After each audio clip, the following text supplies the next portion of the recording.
Monsieur le président, monsieur le ministre, madame la présidente, madame la rapporteure, monsieur le rapporteur, mes chers collègues, permettez-moi en premier lieu d'exprimer mes regrets quant à l'échec de la commission mixte paritaire qui nous oblige à avoir à nouveau les mêmes débats alors que 4 semaines d'examen en première lecture avec près de 6 000 amendements étudiés nous avaient pourtant permis d'échanger longuement sur ce projet de loi d'orientation des mobilités et de parvenir à un texte complet et équilibré.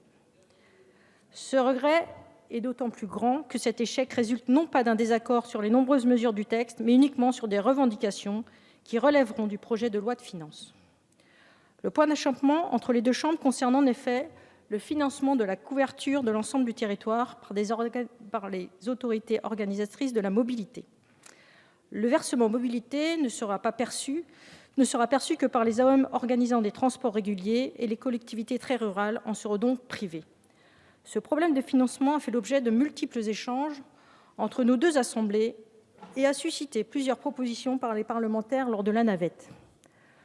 Le gouvernement a entendu les préoccupations et a pris des engagements sérieux à ce sujet en lien avec la réforme prochaine de la fiscalité locale et du projet de loi de finances pour 2020.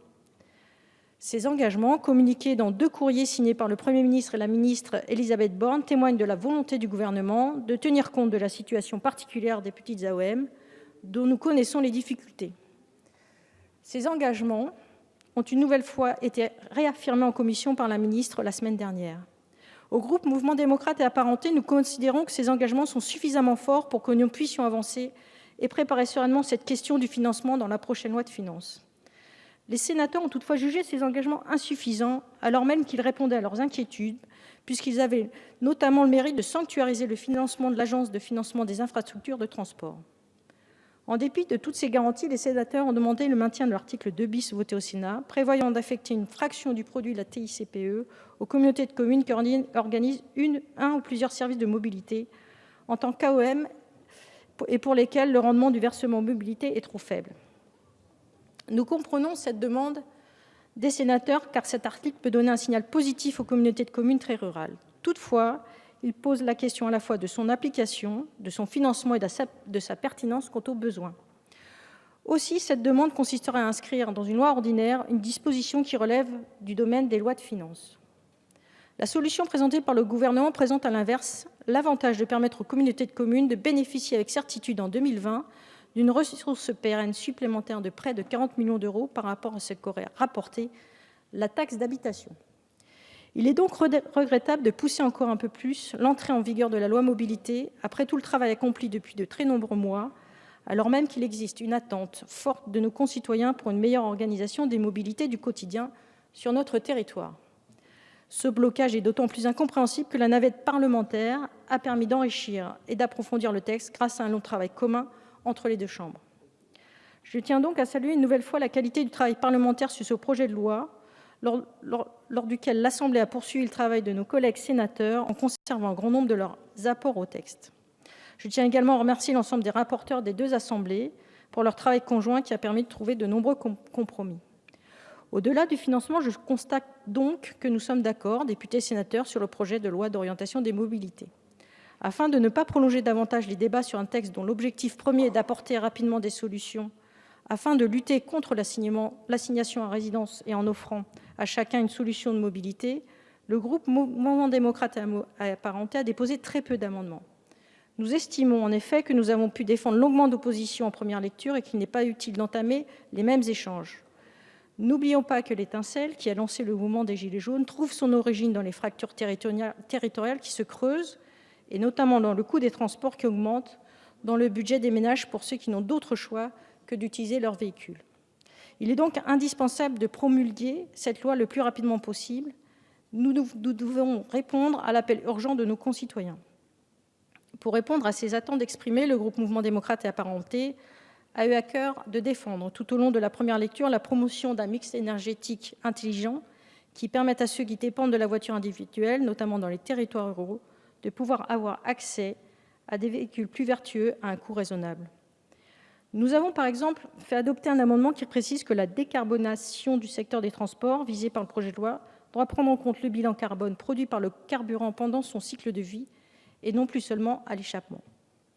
La production de l'énergie fournie doit être décarbonée, que ce soit pour l'électricité, l'hydrogène ou encore les carburants biosourcés. En effet, une transition énergétique basée uniquement sur l'électrique ne permettra pas de répondre efficacement à la lutte contre les émissions de gaz à effet de serre, ces technologies restant aujourd'hui onéreuses. La prise en compte d'un bilan carbone basé sur le cycle de vie présente ainsi l'avantage de proposer des véhicules alimentés par des carburants abordables en termes de prix, qui permettent de réduire nos émissions de gaz à effet de serre tout en conservant une grande autonomie de déplacement. L'ensemble de ces avantages sont particulièrement importants dans les zones rurales.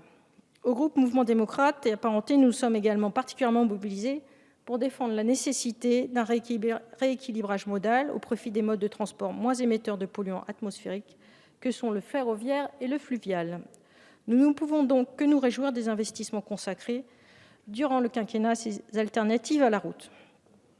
Sur un tout autre aspect, la loi d'orientation des mobilités permettra de renforcer la sécurité dans les transports, pour lequel je me réjouis de l'adoption d'une série de mesures que j'ai portées sur ce sujet, suite à un rapport sur ces enjeux que j'ai eu l'honneur de conduire avec mon collègue Michel Vialet.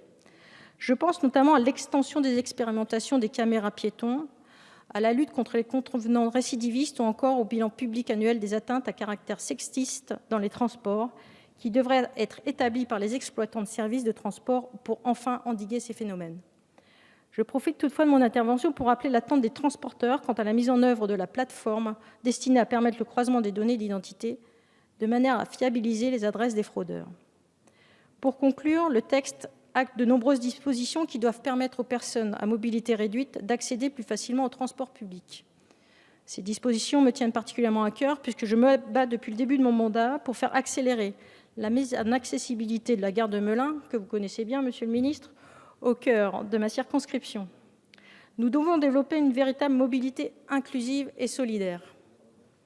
Pour l'ensemble de ces raisons que je viens de développer, le projet de loi soumis à notre examen répond à nos attentes et à ceux de nos concitoyens, ce qui engage une transformation profonde au service d'un objectif principal: améliorer concrètement la mobilité du quotidien pour tous les Français dans tous les territoires. Voici, chers collègues, l'état d'esprit dans lequel le groupe Modem et apparentés aborde cette nouvelle lecture sur le projet de loi d'orientation des mobilités, d'où nous espérons qu'elle sera le plus rapide possible afin de ne pas accentuer le retard pris en raison de l'échec de la commission mixte paritaire. Je vous remercie.